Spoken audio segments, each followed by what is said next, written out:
This Halloween, we found something made in Indiana that you might say kind of fits the mood. I'm talking about caskets, the macabre decoration meant to add a little fright to this night.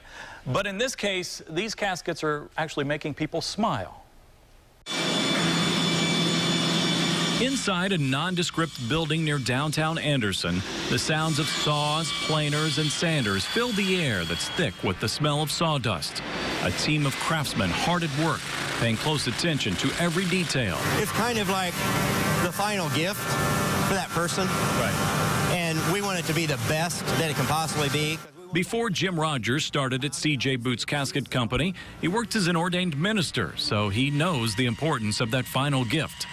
Jim's boss, Chris Boots, started this company in 1999 when he realized there was a market for high-quality custom caskets.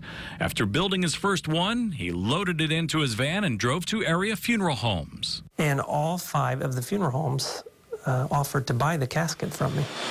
More than a decade later, and the orders are rolling in for the caskets that the company jokingly says are to die for. Workers who are taught to think outside the box turn out dozens of different styles. Many are what they call craft caskets. Their latest is the Lone Star, which they debuted this month at a show in Texas.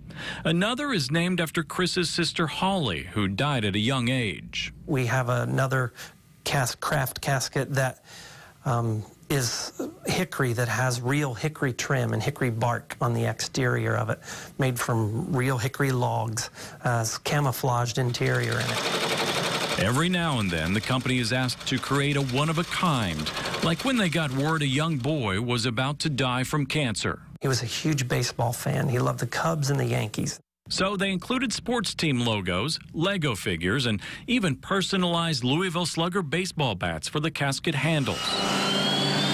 Depending on the order, workers use 9 different species of wood, from mahogany imported from Africa to maple, cherry, and walnut harvested right here in Indiana. Indiana is actually the 3rd largest lumber producing state in the country, and most people don't know that. In fact, 85% of the lumber used by C.J. Boots Casket Company comes from the Hoosier State. We like to say it's Indiana hardwood being made by Indiana labor going into Indiana soil. You can't get much more Hoosier than that. A sense of humor comes in handy in a business where signs of death linger everywhere. And no one knows that more than longtime employee Rip Denman. People call and they say, I cannot believe your name is Rip and you're in the casket business. I say, well, it is and it's true. Rip, short for Ripley, has had his hand in nearly every aspect of building a casket at C.J. Boots, including signing them, one of the final steps before they're sent out the door. It's a special touch that's routinely done by a master craftsman who just happens to be named Rip. I don't put R-I-P, I sign it Rip. The weather